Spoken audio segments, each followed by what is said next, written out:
In the eternal conflict between the high heavens and the burning hells, Diablo IV offers you more choice than ever before. Player choice is infused into everything, from how you look, the skills you use, the loot you equip, your path through the non-linear story, to how and when you choose to explore the shared open world. We want players to play their own way and have their own choice of how they're going to build their character. Between all of our different systems, you can really create a custom character in ways that was not available in previous Diablo titles. When you log into Diablo IV, the first thing you're gonna have to do is create your character. And those familiar with Diablo are gonna be very familiar with the screen with all the classes sitting around the campfire.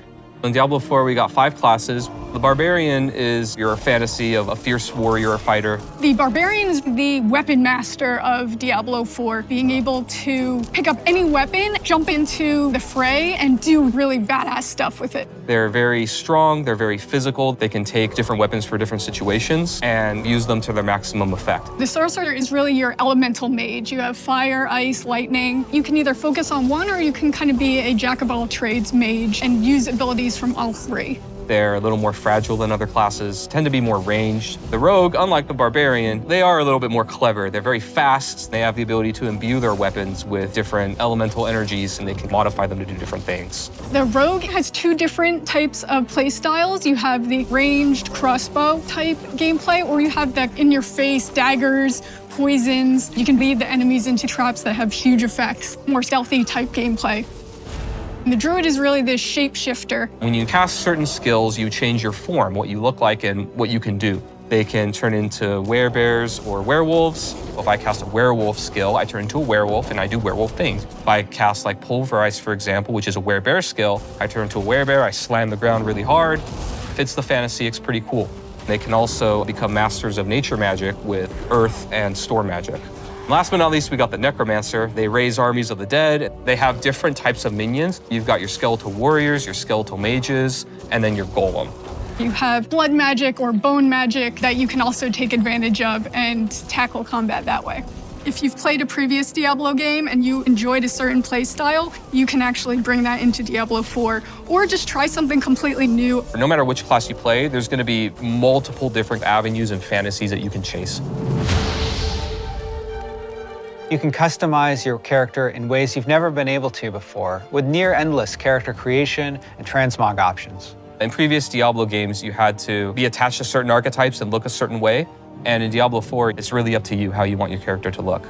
You'll be able to choose from different facial structures from people all over the world. No matter where you are, you'll be able to say, hey, I can actually make someone that looks like me or looks like someone from my part of the world, which we're really proud of.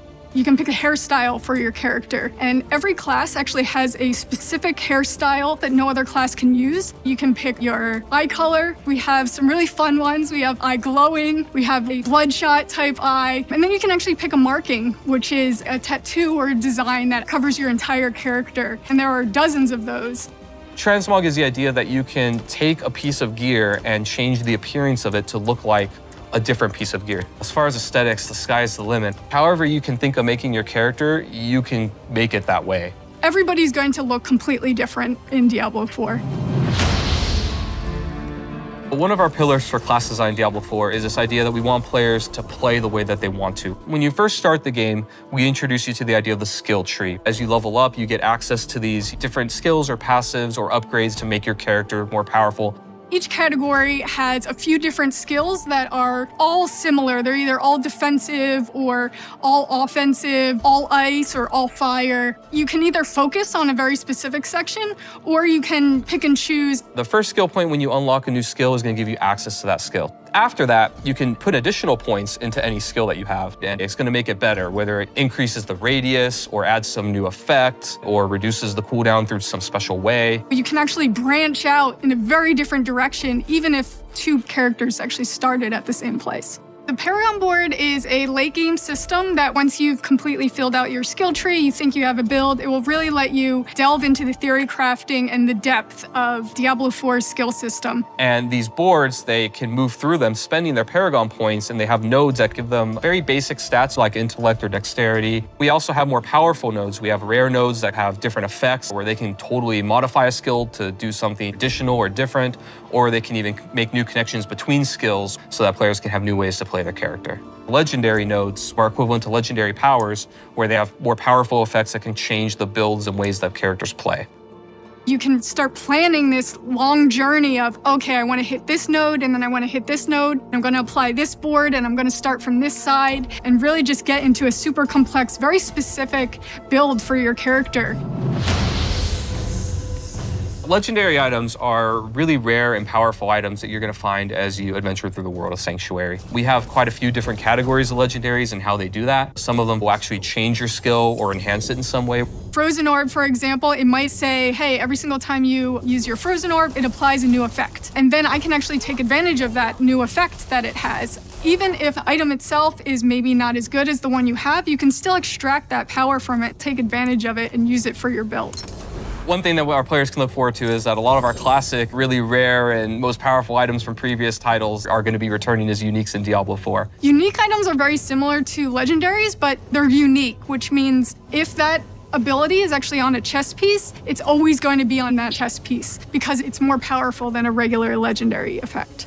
Crafting is a big part of Diablo 4. We have all kinds of different ways that you could upgrade and interact with NPCs to make your gear better. You can increase the item level or power of your gear, so you can actually get a piece of gear and just make it stronger. You can also add sockets to your gear so that you can put gems inside of it. There are a lot of different ways that players will be able to customize their experience in Diablo 4. Every single player is going to have a different experience and a different build at the end of the day.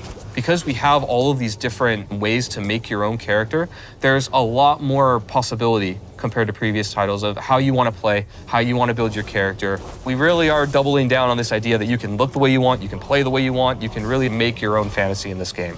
Hell welcomes all, and so does Diablo 4. In the coming weeks, we'll be sharing even more about how to play your way. Now, our launch on June 6th is getting closer. Closer still if you got early access. And we can't wait to see you in Sanctuary.